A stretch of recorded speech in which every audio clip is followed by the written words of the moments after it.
अस्सलाम वालेकुम dear students, linear algebra के इस कोर्स में मैं आप सबको वेलकम कहता हूं। आज के इस लेक्चर में हम डिस्कस करेंगे सब स्पेसिस को, और मुझे उम्मीद है कि इससे प्रीवियस लेक्चर में आपने वेक्टर स्पेसिस को अच्छे तरीके से समझ लिया होगा और उसके रिलेटेड कोई भी एग्जांपल अगर आ जाए तो आप उसे इजीली सॉल्व आउट कर सकेंगे। आज हम डिस्कस करने वाले हैं सब स्पेसिस को, लीनियर कॉम्बिनेशन को और स्पैन को, और मुझे उम्मीद है कि आप ये तीनों टॉपिक्स अच्छे तरीके से समझ पाएंगे। और इसके रिलेटेड हम कुछ क्वेश्चंस को भी सॉल्व करेंगे जो कि एक्सरसाइज नंबर 6.1 में आपको दिए हुए हैं। आपने उन क्वेश्चंस की मेथोडोलॉजी को अच्छे तरीके से सीखना है, क्योंकि एग्जाम्स में हो सकता है कि हूबहू क्वेश्चंस ना आए, इसके रिलेटेड क्वेश्चंस आ सकते हैं, इसलिए आपने मेथोडोलॉजी को सीखना है। और मेथोडोलॉजी को सीखने के लिए आपको ये लेक्चर बहुत ही अच्छे तरीके से समझना होगा, और मुझे उम्मीद है कि आप इस लेक्चर को अच्छे तरीके से समझ पाएंगे। तो आज का लेक्चर स्टार्ट करते हैं सब स्पेस की डेफिनेशन से और समझते हैं कि अगर क्वेश्चन आ जाए तो उसमें हम वेक्टर्स को किस तरह से सब स्पेस प्रूफ कर सकते हैं। तो सबसे पहले देखें सब स्पेस की डेफिनेशन है हमारे पास। डेफिनेशन में स्टूडेंट्स को मैं कह रहा है कि अ non empty subset W of a vector space V is called subspace of V if W itself is a vector space over F।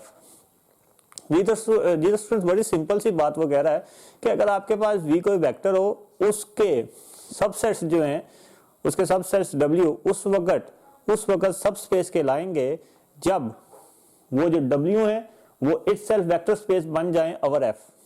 मिसाल के तौर पे आपके पास अगर एक वेक्टर स्पेस हो, मैं यहां पे लिख रहा हूं 1 0 0 and 2 0 1, this is belongs to V, मतलब ये एक वेक्टर स्पेस का सेट है। तो इसमें ये जो आपके पास 1 0 0 और 2 0 1 है, ये आपके पास क्या है, सबसेट्स हैं। इन सबसेट्स को उसने नाम दे दिया W को। ये W उस वक्त सब स्पेस के लाएंगे जब आपके पास क्या हो, ये जो W है इटसेल्फ वेक्टर स्पेस बन जाए। अगर ये W इटसेल्फ वेक्टर स्पेस बन जाए तो फिर ये जो सबसेट W है ये क्या कहलाएगा, सबस्पेस कहलाएगा। अब सबस्पेस को प्रूफ करने के लिए हम एक कॉलरी का सहारा लेते हैं, जो कि बड़ी आसान है, क्योंकि इस तरह से अगर आप 5-6 दोबारा से प्रॉपर्टीज यूज करें लग जाएंगे वेक्टर स्पेस की तो बड़ा लेंथी क्वेश्चन हो जाएगा। तो हम क्या करते हैं, इसके लिए कॉलरी यूज करते हैं which is a non empty subset W of a vector space V is a subspace of V if for W1 W2 belongs to W। आपने क्या करना है, W के दो सेट्स ले लेने, कोई से दो एलिमेंट्स ले लेने, W सेट में से कोई से दो आपने एलिमेंट्स ले लेने, and AB belongs to F, और फील्ड के कोई से दो एलिमेंट ले लेने AB, और आपने फिर ये बात बस प्रूफ कर देनी है कि AW1 प्लस BW2 ये BW से ही बिलोंग करते हैं, कि AW1 plus BW1 belongs to क्या करते हैं, W को। अगर आप ये कंडीशन सेटिस्फाई कर दें तब भी आपके पास जो गिवन सेट ऑफ इंस्ट्रक्शंस होंगी वो क्या कहलाएंगी, सबस्पेस W कहलाएंगी, सबस्पेस कहलाएंगी। तो अब इस सबस्पेस के रिलेटेड एक क्वेश्चन करते हैं, ताकि जो बातें मैंने अभी आपको बताई हैं वेरी ट्रिकी, तो उन्हें हम क्वेश्चन की मदद से जब सॉल्व करेंगे तो आपको बहुत ही आसान लगेंगे। तो इसके लिए मैं क्वेश्चन नंबर 6 पार्ट नंबर 1 का करने की कोशिश करता हूं। क्वेश्चन नंबर 6 में स्टूडेंट्स आपको वो कह रहा है कि विच ऑफ द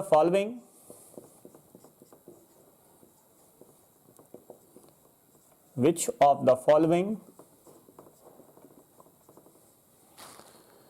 और subspace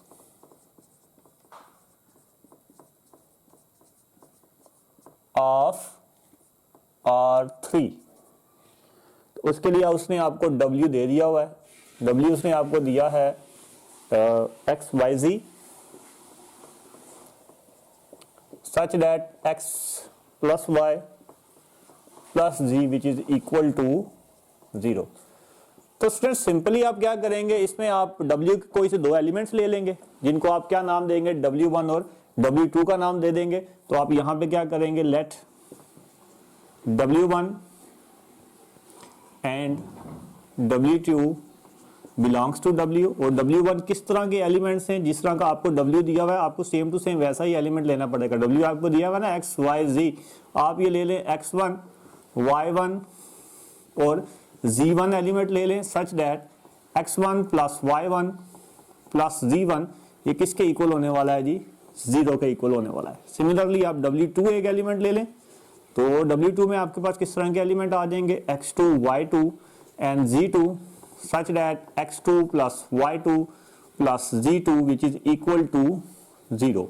So this is your W1 and this is your W2. Now एक और चीज आपको क्या लेनी पड़ेगी, लेट करना पड़ेगा कि ए बी बिलोंग्स टू क्या होने चाहिए, एफ होने चाहिए. Now A B belongs to F, then you have to solve the condition के AW1 प्लस BW2 ये किससे बिलोंग करना चाहिए, W से. Then AW1 plus BW1 which is equal to A. अब W1 के आपने एलिमेंट क्या लिए हैं, x2 y2 and z2 plus, और W2 के आपने क्या एलिमेंट लिए में, which is x2 y2 and z2.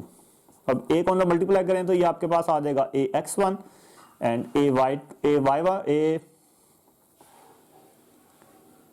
x1 y1 z1 आते हैं. तो ay1 एंड az1 प्लस, अब b को अंदर मल्टीप्लाई कर दें तो ये आ जाएगा bx2 by2 एंड bz2. तो सिमिलरली अब आपको पता है दोनों आपस में ऐड हो रहे हैं, तो first element added to first element. So ये आपके पास आ जाएगा जी ax1 plus bx2 comma ay1, second element added to second element ay1 plus by2. Similarly third element added to third element az1 comma plus bz2. जी तो students AW1 plus BW2 ये उस वक्त करेगा बिलोंग्स टू W अगर आपके पास ये किसके इक्वल आ जाए, 0 के इक्वल आ जाए, तब ये W से बिलोंग करेगा ना. If ax1 plus bx2 plus ay1 plus by2 plus az1 plus bz2 ये किसके इक्वल आ जाए, 0 के इक्वल आ जाए. तो आप इसकी लेफ्ट हैंड साइड ले लें, आपने लेफ्ट हैंड साइड इसकी ले ली तो आपके पास क्या आ जाएगा, ax1 plus bx2 plus ay1 plus by2 plus az1 plus bz2 विच, ये आपने इसकी लेफ्ट साइड ले ली. अब इसमें देखें आप a वाले एक साथ कर लें, मतलब a यहाँ पे भी a है और यहाँ पे भी a है, इन सब में से आपने a कॉमन लिया तो आपके पास क्या आ जाएगा, x1 plus x2 plus and plus x1 plus y1 plus z1, और b जब आपने कॉमन लिया तो आपके पास आ जाएगा x2 plus y2 plus z2. सो आप इसकी जगह पे भी 0 पुट कर सकते हैं और b की जगह पे भी आपने 0 पुट किया तो आपके पास रिजल्ट क्या आ गया, 0. सो आपने क्या लिख दिया, so AW1 plus BW2 belongs to W, hence W is a subspace, hence W is a subspace of R3. जी तो स्टूडेंट्स ये था तरीका सब स्पेस को फाइंड आउट करने का कि कोई आपके पास कंडीशन दी जाए और आप उसे प्रूफ करना हो कि आप सब स्पेस कैसे बनाएंगे R3 के, तो उसके लिए आपके पास ये एक सिंपल प्रोसेस था. आई होप स्टूडेंट्स आप इस प्रोसेस को समझ गए होंगे. इसके रिलेटेड कोई भी क्वेश्चन आ जाए तो आप उसे इजीली सॉल्व कर लेंगे. आपने प्रैक्टिस करना है इसके लिए, practice question number 6 exercise number 6.1. इसके लिए आपने ये प्रैक्टिस करना है क्वेश्चन नंबर 6 को. अब हम स्टूडेंट्स मूव करते हैं अपने नेक्स्ट टॉपिक की तरफ विच इज लीनियर कॉम्बिनेशन. अब लीनियर कॉम्बिनेशन के रिलेटेड भी आपकी इस एक्सरसाइज में 2-3 सवाल दिए हुए और एक्सरसाइज नंबर 6.2 तो टोटली इसी के ऊपर बेस्ड करती है. यहाँ पे जस्ट उसका इनिशियल कॉन्सेप्ट है जिसे हम समझने की कोशिश करेंगे. जी तो स्टूडेंट्स लीनियर कॉम्बिनेशन में वो हमें कह रहा है कि let V be a vector space over F and let V1 V2 V3 belongs to Vn belongs to be any vector in V of the form के हर वो वेक्टर जो कि इस फॉर्म में लिखा हो उसे हम क्या कहेंगे, लीनियर कॉम्बिनेशन कहेंगे of V1 V2 belongs to Vn. किस फॉर्म में जी, A1 V1 plus A2 V2 up to so on An Vn. मतलब आपके पास A1 V1 A2 V2 An Vn ये तमाम के तमाम आपके पास क्या होने चाहिए, मौजूद होने चाहिए. स्टूडेंट्स यहाँ पे ये होगा कि हम बेसिकली क्या करेंगे, V1 V2 V3 तो हमारे पास मौजूद होंगे ही होंगे. हमारे पास बेसिक मसला होगा इस A1 A2 और up to so on An का. तो अगर आपके पास A1 A2 A3 up to so on इनकी वैल्यूज आपके पास आ जाती हैं तो आप क्या कहेंगे कि जो गिवन सेट ऑफ इंस्ट्रक्शन है वो लीनियर कॉम्बिनेशन है. लीनियर कॉम्बिनेशन बना रहे हैं या are the parts of linear combination, अगर आपके पास इनकी वैल्यूज नहीं आएंगी तो वहां से आप ये कह देंगे कि आपके पास ये लीनियर कॉम्बिनेशन नहीं बना रहे। तो आई होप स्टूडेंट्स आप मेथोडोलॉजी समझ गए होंगे। अब एक क्वेश्चन करते हैं और उस क्वेश्चन की मदद से हम इसको सॉल्व करने की कोशिश करते हैं। क्वेश्चन है स्टूडेंट हमारे पास क्वेश्चन नंबर 9। क्वेश्चन नंबर 9 में स्टूडेंट्स वो कह रहा है कि express the vector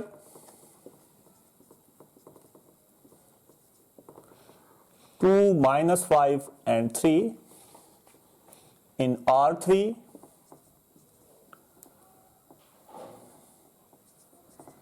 as a linear combination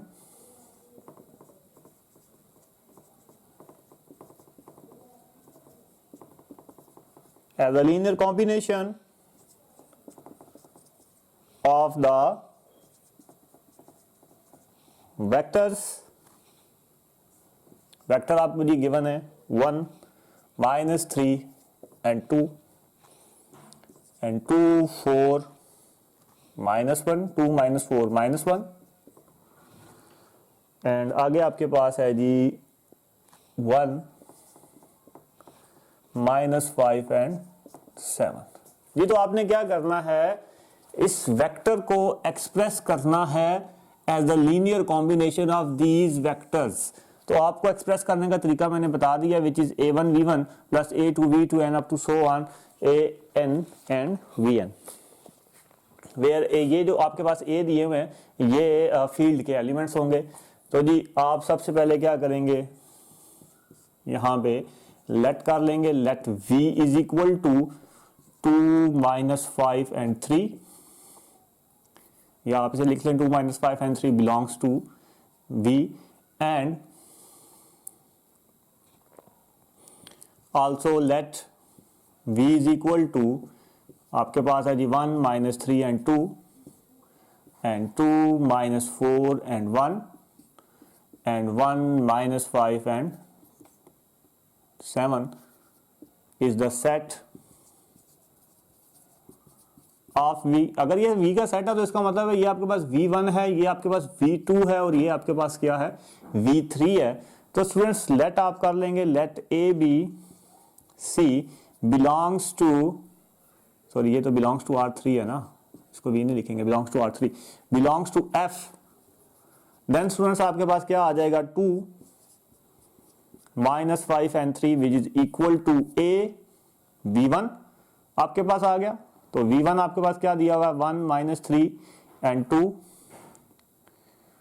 plus B V2, V2 आपके पास क्या आ गया जी 2 -4 and -1 and plus C V3 आपके पास क्या आ गया 1 -5 and 7। अब जस्ट स्टूडेंट्स आगे कैलकुलेशन ही आपने करनी है। तो आपके पास तो ये तो एज इट इज आ गया 2 -5 and 3, यहां से आप इसे कैलकुलेट करें तो a को अंदर मल्टीप्लाई कर दें तो आ जाएगा a -3a 2a प्लस, अब b को अंदर मल्टीप्लाई करें तो ये आपके पास क्या आ जाएगा 2b -4b and -b plus c को अंदर मल्टीप्लाई करें तो क्या आ जाएगा c -5c and 7c।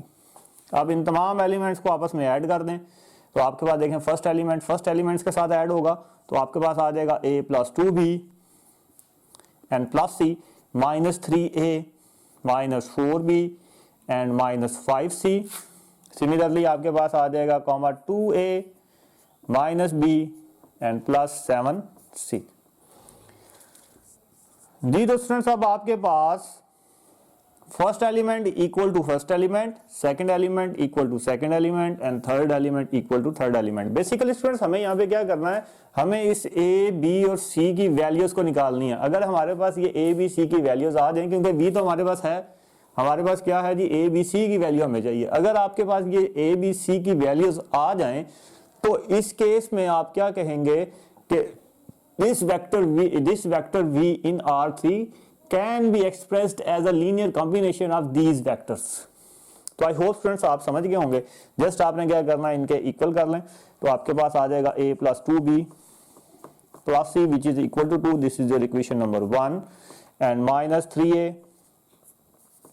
Minus 4b minus 5c which is equal to minus 5 which is equation number 2 and आपके पास आ जाएगा which is 2a minus b plus 7c which is equal to 3। This is your equation number 3।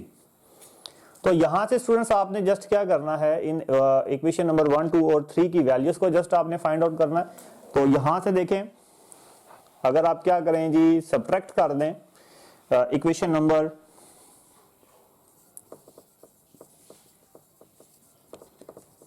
Subtracting कर दें अगर आप equation number 2 and 1, या क्या करें, सॉरी यहां से आप ऐसा कर लें कि मल्टीप्लाई कर लें, multiply equation 1 by 3 and adding to 1, और इसे आप क्या करें, एडिंग टू 2 जी। मल्टीप्लाई करें इक्वेशन नंबर 1 को 3 के साथ। जब आपने इक्वेशन नंबर 1 को 3 से मल्टीप्लाई किया तो 3a प्लस ये आपके पास आ गया 6b plus 3c which is equal to 6, और उसे ऐड कर दें 2 में तो आपके पास आ गया minus 3a and minus 4b minus 5c which is equal to minus 5। इन्हें ऐड किया तो आपके पास ये कैंसिल हो जाएगा, 6 और 4 में आपके पास आ गया 2b और ये आ गया minus 5c which is equal to 1। So this is your equation number 4। जी तो स्टूडेंट्स यहाँ पे आप अगर 3 और 4 को आगे आप कुछ भी कर लें तो इन तीनों इक्वेशंस का आपके पास कोई भी रिजल्ट नहीं आने वाला। मीन टू से कि यहाँ से आप a b c की वैल्यूज को नहीं निकाल सकते। तो यहाँ आपने लिख देना है कि since we cannot find the values for a b c, so the given vector in R3 cannot be expressed as the linear combination of the vectors, the given vectors। I hope students आपको ये समझ आ गया होगा। Just simultaneously आपने इन equations को हल करना है, तो आप किसी भी सूरत में इसे सॉल्व आउट नहीं कर सकते। ज्यादा आसान ये है कि आप क्या करें, अगर आप 2 और 3 को आपस में माइनस कर लें तो उस सूरत में भी आपके पास ये किसी भी तरीके से ये हल नहीं हो सकता। ठीक है, तो अगर आप क्या है जी, सिंपल इसमें कॉन्सेप्ट ये है कि अगर आप a b और c की वैल्यूज को फाइंड आउट नहीं कर पा रहे तो इस सूरत में आपके पास क्या है जी, जो गिवन वेक्टर होगा वो R3 में वो लीनियर कॉम्बिनेशन में नहीं लिख पाएगा। तो आई होप स्टूडेंट्स आपको लीनियर कॉम्बिनेशन की भी समझ आ गई होगी। अब स्टूडेंट्स इसके लिए आपने जो प्रैक्टिस करना है, जो मैं आपको हैंडआउट्स भी सेंड कर दूंगा, एक तो ये क्वेश्चन नंबर 9 है, इसके रिलेटेड क्वेश्चन नंबर आपके पास 10 है, और बस ये 2 क्वेश्चन है और इसके रिलेटेड आपने एग्जांपल्स को देख लेना है। तो आई होप स्टूडेंट्स आपको लीनियर कॉम्बिनेशंस को अच्छी तरीके से समझ गए होंगे। Exercise number 6.1। अब हम बात करते हैं आगे स्पैन के बारे में।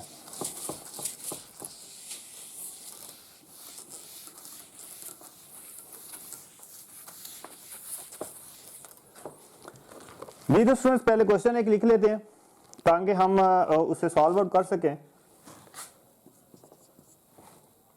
लिखा हुआ है determine whether the set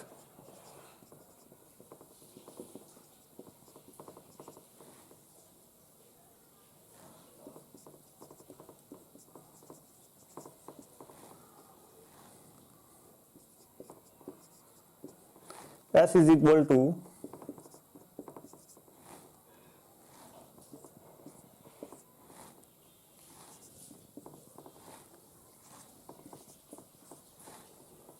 and 213 spans R3। जी आपने ये बताना है कि जो गिवन सेट है ये RC को स्पेन करता है या नहीं। तो फ्रेंड्स स्पेन वेरी इजी, अगर आपको लीनियर कॉम्बिनेशन का कॉन्सेप्ट समझ आ गया है तो स्पेन तो बहुत ही आसान है। और स्पेन में स्टूडेंट्स क्या होता है कि अगर आप फाइनाइट नंबर ऑफ एलिमेंट्स को in term of linear combination लिख पाए तो उस सेट को, वो जो आपके पास सेट बनेगा उस सेट को आप क्या कहेंगे, स्पैन कहेंगे। तो फिर वही बात आ जाती है कि यहाँ आपने क्या फाइंड करना होगा, सिंपली आपने फाइंड आउट करना है ए, बी और सी की वैल्यूज को, और उन वैल्यूज को आपने क्या करना है, लीनियर कॉम्बिनेशन की फॉर्म में लिखना है। अगर आप लीनियर कॉम्बिनेशन का सेट बना दें, लीनियर कॉम्बिनेशन की फॉर्म में लिख के वो सेट बना दें, तो उस सूरत में आपके पास क्या होगा, वो क्या कहलाएगा कि ये जो गिवन सेट्स हैं ये क्या बन गए, स्पैन बन गए। तो हम यहाँ पे सबसे पहले सोल्यूशन में देखें, लेट कर लेंगे, let X Y Z belongs to R3 और आपके पास गिवन है this vector is given, so आपके पास आ जाएगा X Y Z which is equal to AV1 112 plus, and यहां लिख लें ABC belongs to F and B1 0 and 1 और प्लस C 2 1 and 3। सो आप इसे सॉल्व आउट करें तो ये आपके पास आ जाएगा जी A, 2A plus B 0 and B और plus 2C C and 3C। इन्हें आपस में ऐड करें तो फर्स्ट एलिमेंट फर्स्ट में ऐड होने वाला, तो A plus B plus 2C comma A plus 0B plus C and next आपके पास आ जाएगा जी 2A plus B and plus 3C। सो यहां से आप अगेन जिस तरह से आपने अभी लीनियर कॉम्बिनेशन में पढ़ा, first element equal to first element, तो which is x is equal to A plus B plus 2C and y equal to A plus C and z is equal to 2A plus B plus 3C। जी तो sir subtracting 3 from 1,